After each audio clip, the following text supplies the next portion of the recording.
ये डायलॉग जहां रोजमर्रा की भाषा का हिस्सा हो, उस राज्य में अब एक नए खतरे की एंट्री हो गई है। और ये खतरा किसी लोकल बाहुबली का नहीं, बल्कि लॉरेंस बिश्नोई का है। वही लॉरेंस जिस पर अपने जिगरी दोस्त पैरी को मरवाने का आरोप है। लेकिन अब उसकी नजर सीधे भोजपुरी इंडस्ट्री के उस सुपरस्टार पर है जिसकी मौजूदगी से बॉलीवुड स्टार के शो तक की टीआरपी बढ़ जाती है। और उस स्टार पर लॉरेंस की नजर क्यों है? क्योंकि उस स्टार की नजदीकी सलमान खान से हो गई है। और सलमान खान के करीब जो आता है, लॉरेंस उसे दुश्मन की तरह देखना शुरू कर देता है। यह कहानी किसी फिल्म की स्क्रिप्ट नहीं है, यह हकीकत है 7 दिसंबर 2025 की, जब भोजपुरी सिनेमा का पावर स्टार पवन सिंह और बॉलीवुड का भाईजान सलमान खान एक स्टेज पर आने वाले थे और उनके बीच खड़ी थी इंडिया की सबसे खतरनाक criminal syndicate the Lawrence Bishnoi gang. इससे पहले कि हम उस धमकी की बात करें जो पवन सिंह को मिली है बिहार के उस पावर स्टार की, उससे पहले हमें यह समझना होगा कि आखिरकार दांव पर क्या लगा है और वो इंसान कौन है जिसे धमकी मिली है। पवन सिंह, ये नाम बिहार और यूपी के लिए सिर्फ एक नाम नहीं, एक इमोशन है। 5 जनवरी 1986 को आरा बिहार के एक साधारण किसान परिवार में जन्मे पवन सिंह मिट्टी से जुड़े हुए आदमी हैं। वहां के लोग कहते हैं कि जब पवनवा गावेला तो लगा था कि मिट्टी की आवाज गूंज रहल बा। हालांकि पवन सिंह ने शुरुआत की थी साइकिल पर कैसेट बेचने से, छोटे मोटे स्टेज शो किया करते थे। लेकिन साल 2008 तो आपको याद ही होगा, जब पूरी दुनिया में लॉलीपॉप लागेलू बज रहा था। उस एक गाने ने लैंग्वेज बैरियर तोड़ दिया। डिस्को हो या शादी, लंदन हो या लखनऊ, पवन सिंह का म्यूजिक हर जगह था और आज भी पॉपुलर है। लेकिन आज पवन सिंह सिर्फ एक सिंगर नहीं रहे, वो बन गए हैं पावर स्टार। अगर उनकी भाषा में कहें तो पावर उनसे ही शुरू होता है और उन पर ही खत्म होता है। एक्शन हीरो और फिर पॉलिटिशियन। 2019 में बीजेपी ज्वाइन करना, 2024 में काराकाट से इलेक्शन लड़ना, ये सब दिखाता है कि उनका ग्राफ सिर्फ एंटरटेनमेंट तक सीमित नहीं है। और इस बात का सबूत इस बार का बिहार चुनाव भी दे रहा है, जहां उन्होंने जमकर प्रचार किया था बीजेपी के लिए। वो पावर सर्कल में भी उतने ही अब एक्टिव हो गए हैं। पवन सिंह की पर्सनालिटी में एक खास बात है, वो अल्फा मेल वाली जो अपनी वाइब है, इमेज है, वो बना कर रखते हैं। वो कभी झुकने वालों में से नहीं हैं। वो अपनी फिल्मों में भी अक्सर सिस्टम से लड़ते हुए दिखते हैं। लेकिन दोस्तों, रियल लाइफ में विलन को मारना आसान होता है, क्योंकि वहां डायरेक्टर कट बोल देता है और विलन फिर हंसकर हीरो से गले मिल लेता है। लेकिन रियल लाइफ में जब सामने लॉरेंस बिश्नोई जैसा विलन हो तो कोई रिटेक नहीं मिलता है। और ये बात आप पिछले 3 साल में देख ही रहे होंगे। इस एक गैंगस्टर के गैंग ने एक के बाद एक ऐसे कांड को अंजाम दिया है जो उसके सिंडिकेट को अंतर्राष्ट्रीय स्तर पर खूंखार बना रहा है। यहां तक कि एक देश कनाडा ने इनके पूरे गैंग को आतंकवादी तक घोषित कर दिया है अपने देश में। लेकिन इस बीच लॉरेंस और उसके गैंग के बीच एक चीज कांस्टेंट है, और वो है सलमान से लॉरेंस बिश्नोई की एक तरफा दुश्मनी, जिसमें खतरा सिर्फ बॉलीवुड के सलमान भाई को नहीं, बल्कि उनके हर करीबी लोगों को भी है। कभी मॉर्निंग वॉक करते हुए सलमान खान के पिता सलीम साहब को धमकी मिल जाती है। कभी सलमान के साथ म्यूजिक वीडियो करने पर कनाडा में एपी ढिल्लों के घर पर हमला हो जाता है, तो कभी सीधे बाबा सिद्दीकी जैसे हस्ती को मौत के घाट उतार दिया जाता है।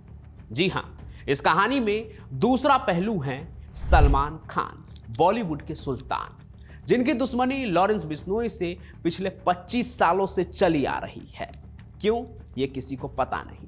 वजह ऐसी जिसमें सरकार का इन्वॉल्वमेंट है, कानून का इन्वॉल्वमेंट है, लेकिन फिर भी एक अलग तरह की दुश्मनी, एक तरफा दुश्मनी चल रही है। एक ऐसी दुश्मनी जो अब जनरेशन की लड़ाई बन चुकी है। 25 साल, आप समझ रहे हैं। ऐसे में जब पवन सिंह ने बिग बॉस 19 के फिनाले में सलमान खान के साथ स्टेज शेयर करने का फैसला किया, तो उन्हें अंदाजा नहीं था कि वो अनजाने में एक बारूद के ढेर पर पैर रखने जा रहे हैं। अब जरा उस शख्स की बात करते हैं जो इस पूरे खेल का मास्टरमाइंड है, जो सालों से जेल की 4 दीवारी में बंद है, लेकिन उसका खौफ बाहर सड़कों पर आज भी जिंदा है। लॉरेंस बिश्नोई, उम्र सिर्फ 32 साल, लेकिन क्राइम फाइल इतनी मोटी है कि पुलिस भी हैरान रह जाए। पंजाब के एक खाते पीते परिवार से आने वाला यह लड़का स्टूडेंट पॉलिटिक्स से शुरू होकर आज इंडिया का सबसे बड़ा गैंगस्टर बन चुका है। लोग पूछते हैं कि यह जेल से कैसे ऑपरेट करता है। अब आप इसे लॉरेंस का टैलेंट कहें या फिर सिस्टम का फेलियर, यह आप तय कीजिए, क्योंकि हाई सिक्योरिटी जेल्स, चाहे वो तिहाड़ हो, साबरमती हो या भटिंडा, उसके नेटवर्क के आगे सारे सिक्योरिटी, सारे जेल फेल है। एनक्रिप्टेड ऐप्स, मोबाइल फोन्स और फॉरेन में बैठे अपने साथी के जरिए वो अपना एक एम्पायर चल रहा है। क्राइम का एक ऐसा साम्राज्य जो दिन पर दिन बढ़ते ही जा रहा है। ना पुलिस रोक पा रही है, ना बड़ी बड़ी एजेंसियां। लेकिन लॉरेंस बिश्नोई बाकी गैंगस्टर से अलग क्यों है? क्योंकि उसकी लड़ाई सिर्फ पैसों के लिए नहीं है, उसकी लड़ाई आइडियोलॉजी की है, जिद की है। नहीं तो सलमान खान से लॉरेंस का क्या ही लेना देना है। और अब देखिए, यह लड़ाई सिर्फ सलमान खान तक नहीं रुकी, बल्कि आसपास जो भी है वो भी इसमें इन्वॉल्व होते जा रहे हैं। और आखिरकार एक Bihari superstar Pawan Singh, power star, इस सब में कैसे फंसे, आइए वो कहानी भी आपको एकदम डिटेल में बताते हैं कि कब क्या कैसे हुआ। सीन मुंबई का होता है। बिग बॉस सीजन 19 का ग्रैंड फिनाले, टेलीविजन की दुनिया का सबसे बड़ा इवेंट मानिए आप। गोरेगांव फिल्म सिटी में सेट्स तैयार हो रहे थे, हजारों लाइट्स लग चुकी थी, सिक्योरिटी टाइट थी क्योंकि सलमान खान भी वहां होंगे। पवन सिंह, जो इस फिनाले में स्पेशल गेस्ट थे, अपनी परफॉर्मेंस की तैयारी कर रहे थे। खबरें थी कि वो शो के विनर शायद गौरव खन्ना के साथ इंटरेक्ट करेंगे और सलमान खान के साथ थिरकेंगे भी। बिहार से लेकर मुंबई तक फैंस एक्साइटेड थे। आपको पता ही है, पवन सिंह जिस शो में जाते हैं उसका टीआरपी बढ़ जाता है, क्योंकि पूरे बिहार और बिहार के बाहर भी उनके जितने फैंस हैं वो सभी टीवी के सामने आग गड़ा के बैठ जाते हैं। सोशल मीडिया पर ट्रेंड चल रहा था #Pawan Singh on big boss 19। लेकिन तभी वो फोन कॉल आया और उसमें एक आवाज, अगर सलमान खान के साथ स्टेज शेयर किया तो यह आखिरी परफॉर्मेंस होगी, इंडस्ट्री में काम करना भूल जाओगे, अंजाम बुरा होगा। कुछ ऐसे ही एक बात फोन कॉल पर सामने आई। यह कॉल नॉर्मल एक्सटॉर्शन का कॉल नहीं था, इसमें पैसे की मांग तो थी ही, जो बिश्नोई गैंग का स्टैंडर्ड प्रोसीजर है, लेकिन उसमें बड़ी चीज जो थी वो ईगो। कॉल करने वाले ने साफ कर दिया कि वो लॉरेंस बिश्नोई गैंग से है। मैसेज क्लियर था, सलमान खान आइसोलेट होना चाहिए, बिल्कुल अकेला, उसके आसपास कोई नहीं रहना चाहिए। जो कोई भी सलमान खान के साथ खड़ा होगा वो ऑटोमेटिकली टारगेट बन जाएगा। सोचिए उस वक्त पवन सिंह के दिमाग में क्या चल रहा होगा। एक तरफ करियर का बड़ा मौका, सलमान खान के साथ स्टेज शेयर, नेशनल टेलीविजन, करोड़ों व्यूअर्स। दूसरी तरफ मौत का डर। पवन सिंह के पास 2 रास्ते थे। ऑप्शन ए, चुपचाप बहाना बनाकर शो से बैकआउट कर ले, बोल दे कि तबीयत खराब है और घर में बैठ जाए, जान बच जाएगी। ऑप्शन बी, वो करे जो एक असली बिहारी करता है, आंख में आंख डालकर जवाब देना। आमतौर पर सेलिब्रिटीज ऐसे थ्रेट्स के बाद अंडरग्राउंड हो जाते हैं, सिक्योरिटी बढ़ा लेते हैं, घर से बाहर नहीं निकलते। लेकिन यहां बात पवन सिंह की थी। लॉलीपॉप लागेलू गाना वाले स्टार, अंदर से उतना ही जिद्दी जितना स्क्रीन पर दिखते हैं। उनकी टीम ने तुरंत वो किया जो किसी भी स्टार को ऐसे मुसीबत में करना चाहिए, किसी भी आम नागरिक को भी ऐसे मुसीबत में करना चाहिए। उन्होंने तुरंत पुलिस को इन्फॉर्म किया, एजेंसियां एक्टिव हो गई, नंबर ट्रेस करने की कोशिश शुरू हो गई, जो पुलिस का अपना इन्वेस्टिगेशन का जो प्रोसेस होता है वो शुरू हो गया। लेकिन सबसे बड़ा सवाल ये था, पवन सिंह शो पर जाएंगे या नहीं। तो 7 दिसंबर 2025 रात के 9 बज रहे थे। बिग बॉस का सेट जगमगा रहा था, बाहर मीडिया का जमावड़ा था, लेकिन अंदर का माहौल एकदम टेंस था। कलर्स टीवी की टीम, प्रोडक्शन हाउस और सिक्योरिटी एजेंसियां सब हाई अलर्ट पर थे। बिश्नोई गैंग की धमकी को हल्के में लेने की गलती कोई नहीं कर सकता था। बाबा सिद्दीकी, सिद्धू मूसेवाला, इन सभी बातों का एग्जाम्पल है कि भूल के भी थोड़ी सी भी ढिलाई नहीं होनी चाहिए सिक्योरिटी में। सबकी नजरें एंट्रेंस गेट पर थी कि क्या पवन सिंह आएंगे, और फिर एंट्री होती है पावर स्टार पवन सिंह। खुद सलमान खान अनाउंसमेंट करते हैं और पावर स्टार गुनगुनाते हुए स्टेज पर आ जाते हैं। पवन सिंह न सिर्फ आए बल्कि पूरे टसन में आए। चेहरे पर डर की एक लकीर नहीं थी। उन्होंने वही किया जो उनके फैंस उनसे एक्सपेक्ट करते हैं। स्टेज पर चढ़ना उस रात सिर्फ परफॉर्मेंस नहीं थी, एक स्टेटमेंट था। जब पवन सिंह ने सलमान खान के साथ स्टेज शेयर किया, जब दोनों ने साथ में डांस किया, हंसे, मजाक किया, तो वो सिर्फ एंटरटेनमेंट नहीं था, वो लॉरेंस बिश्नोई गैंग के लिए एक ओपन चैलेंज था। एक तरफ जेल से आई वो धमकी और दूसरी तरफ नेशनल टीवी पर पवन सिंह का वो बेखौफ अंदाज। ये मोमेंट सिनेमैटिक था, जैसे पवन सिंह कह रहे हो, मैं अपना काम करूंगा, तुम अपना जोर लगा लो। सो स्मूथली चला। गौरव खन्ना विनर बने। सनी लियोनी और कार्तिक आर्यन जैसे स्टार्स भी वहां मौजूद थे। जश्न मनाया गया। लेकिन जो लोग वहां मौजूद थे वो बताते हैं कि हवा में एक अलग किस्म का तनाव महसूस किया जा सकता था। हर कोई जानता था कि बैक स्टेज में क्या चल रहा है। पुलिस की गाड़ियां सेट के चारों तरफ थी। हर अनजान मूवमेंट पर नजर रखी जा रही थी। एक भी अनजान व्यक्ति को वहां पे ऐसे ही नहीं छोड़ा जा रहा था। सबसे पूछताछ की जा रही थी। सबका एक तरह से चेकिंग हो रहा था, क्योंकि गैंग का ट्रैक रिकॉर्ड रहा है।